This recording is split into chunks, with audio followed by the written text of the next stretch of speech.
大家好，而家呢一條片呢，係我呢一個頻道嘅第一條正式片段。如果大家有睇過我啲短片嘅話，就歡迎可以喺下面留言，俾一啲建議我呢一個嘅新手 YouTuber。多謝。咁好，今日我哋嘅最主要目的呢係咩呢？就係想要介紹一本圖書，就係去中國人的幻想世界玩一趟。今條片就係主要介紹我睇完呢一本書嘅讀後感。咁好，我哋而家話不多說，立即去片。而家我哋嚟介紹一下呢一本書嘅作家阿龍。呢一本書嘅作家真名呢係朱普生，佢嘅筆名呢先係阿龍。佢呢係一名非常之出色嘅作家，我睇過佢好多嘅作品。而家我哋睇下個作品列表，我分別睇過《天生我材》、《點到為止》、《阿龍說故事100》、本班最後一個乖仔，同埋今次要介紹嘅去中國人的幻想世界玩一趟。佢創作咗逾80本嘅書，雖然我冇呢一個嘅緣分去睇晒咁多本書，咁但係單單我睇過嘅幾本書已經令到我非常之佩服呢位出色嘅作家，因為佢每一本書佢寫嘅內容都係非常之好睇嘅，而呢，佢每一本書我認為係非常之適合任何一個年齡段，因為我認為喺每一個年齡段去睇呢一本書或者係任何一本書，我講緊係阿龍嘅作品啦，都會有唔同嘅感想嘅。咁我哋就暫時大概介紹完作家嘅背景，咁而家就俾我去講一講我睇完去中國人的幻想世界玩一趟嘅讀後感啦。去片。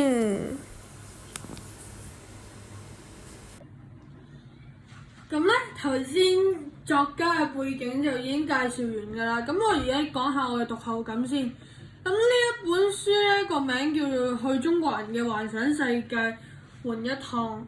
咁呢，就呢一本書呢，我開頭睇嘅時候呢，就以為即係淨係睇一個嗰個書名，就開頭以為呢係講緊係阿龍呢，就喺度用嗰一啲嘅即係嗰啲中國古代故事啊，即係例如呢一個嘅《西遊記》啦、水滸傳等等，再改編佢嘅。咁但係睇咗之後發覺呢，原來根本就唔係咁樣。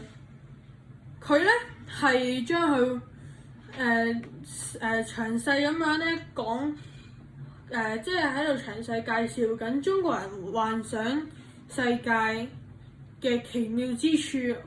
而我即係我覺得我最吸引我嘅呢，係佢其中有一篇呢係講《山海經》嘅。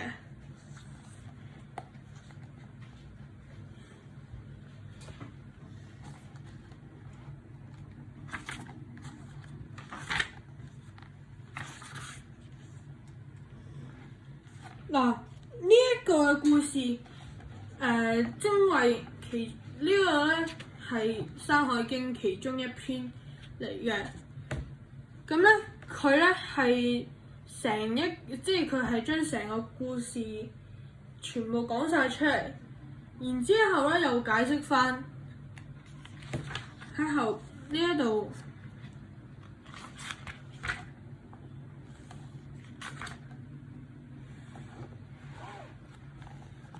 呢一度佢咧就喺度描述緊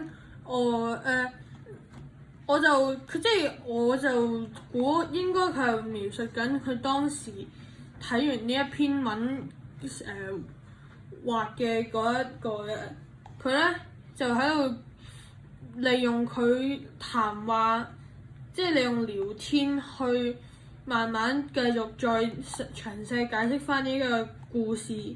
而當中咧，亦都有好笑，即係亦都會有一啲笑點嘅。譬如呢一度，虎父無犬子，也無犬女。然之後咧，佢嘅媽媽就話：應說父母無犬子，也無犬女。其實呢一句嘅原句咧，應該係虎父無犬子嘅。不過咧，爸爸咧就加咗一句係無犬女，因為咧佢哋係根據呢一本書話俾我聽咧，佢哋係一家四口嚟嘅。但係媽媽咧就將佢改咗做虎母無犬子，也無犬女。我認為呢一點咧都係幾搞笑嘅，所以我好中意睇呢一本書。然之後呢一度咧就又有另外一篇嘅《山海經》啦。就係講刑天，刑天係《山海經》上記載嘅人物，佢斗膽同天帝爭位，結果咧就被砍掉了腦袋，沒有了頭顱的刑天，就用乳頭當作眼睛，用肚臍做嘴巴，一手拿着盾牌，一手拿着斧頭，揮舞着準備繼續作戰。秦朝有一個大詩人叫陶淵明，喺睇《山海經》睇到呢一段嘅時候咧，就寫咗一首詩，其中有兩句係刑天武剛，術猛志固常在。呢一句詩句咧就表揚咗呢一種不屈不撓嘅精神。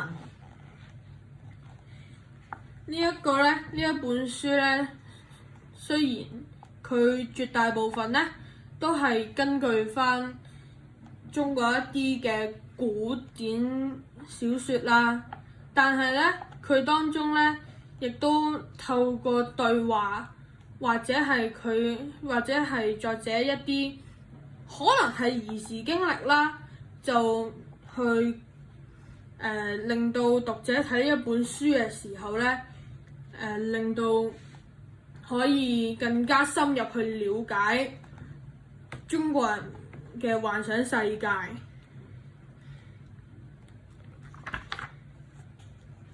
而其中咧，仲有一篇咧，我覺得幾好睇嘅。咁咧就係南柯一夢，有一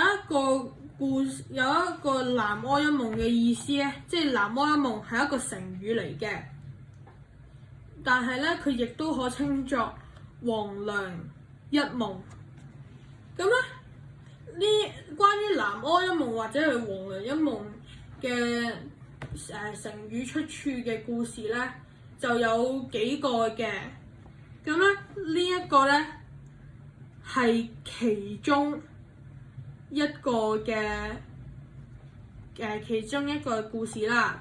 咁咧就係出自於唐朝嘅沈繼濟寫嘅《寢中記》。故事講一個姓盧嘅書生喺一家旅店歇宿，咁咧就見到一個姓呂嘅道士。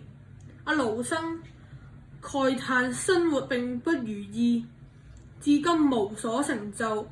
當時店主人正喺度煮小米飯，道士咧從囊中拿出一個枕頭俾佢，叫佢枕住嚟瞓，就會有奇遇。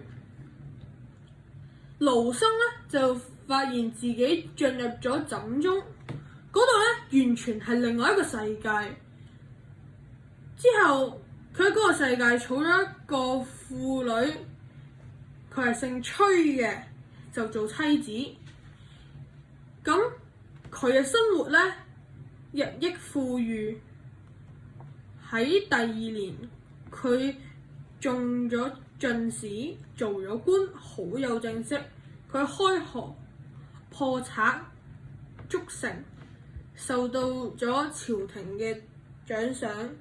但係後嚟佢俾奸人陷害下獄，佢嘆息咁講：我屋企有5頃薄田，原本已經夠生活㗎啦，而家落到呢一般嘅下場，想着返一啲休閒嘅服裝，喺邯鄲道上騎馬溜達也不可得了。佢嗰陣時就拎出咗把刀，想自殺，解決咗呢一生。然之後俾妻子救下，後嚟皇帝就知道佢係冤枉嘅，就俾佢升咗官，就封佢為燕國公。佢生咗5個兒子，各有成就。80多歲嘅時候，佢病咗，咁多個醫生幫佢治，都冇辦法。過咗一陣間之後，佢就死咗啦。喺夢裏面佢死咗，但係喺現實世界，即係佢自己嘅盧生咧，就醒翻。佢咧就發覺自己咧仍然喺旅社當中，姓呂嘅道士咧喺佢身邊，主人家煮嘅小米都仲未熟。原來方才種種只係一瞬間嘅事。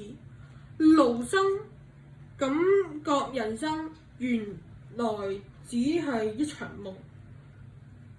佢同道士咁致謝咁講：一個人嘅榮同埋辱，富同埋貧，得與失，生與死，原來不過如此。非常之感謝你令我明白同埋覺悟。而呢一個故事呢，亦都有另外一個名字，叫做《邯鄲一夢》。呢一個故事我睇咗之後，雖然呢一個故事只不過係呢一本書當中其中一個嘅小故事，不過呢，我睇完之後呢，就忽然明白咗個故事，即係明白咗一個道理，就係其實人生在世短短幾十年，又何必要在意嗰一啲嘅榮同埋辱、富同埋貧、得同埋失、生同埋死。人生嘅盡頭都只不過係死。你即使幾貧窮都好，只要你心裏邊滿足，你仍然都會覺得自己好富有。你覺得自己冇咗一樣嘢，咁但係其實只要你換個角度嚟諗，你又可能你又獲得咗另外一樣嘢。其實你人哋喺度侮辱緊你，其實你只要唔聽，咁都冇乜嘢嘅。人哋讚賞你，你又唔應該過度驕傲，但係又唔可以失咗自信心。呢一個故事，我認為對我嘅即係帶俾我嘅感想咧，都真係好多。而家呢一本書咧，大概我就簡單咁介紹咗一啲啦。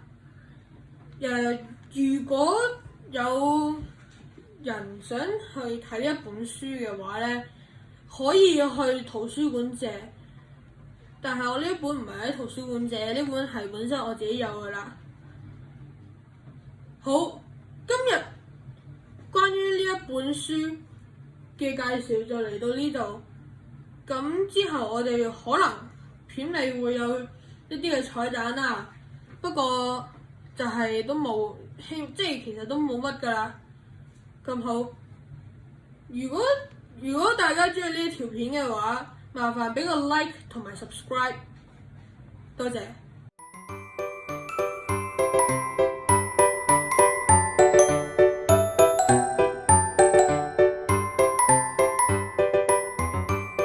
多謝。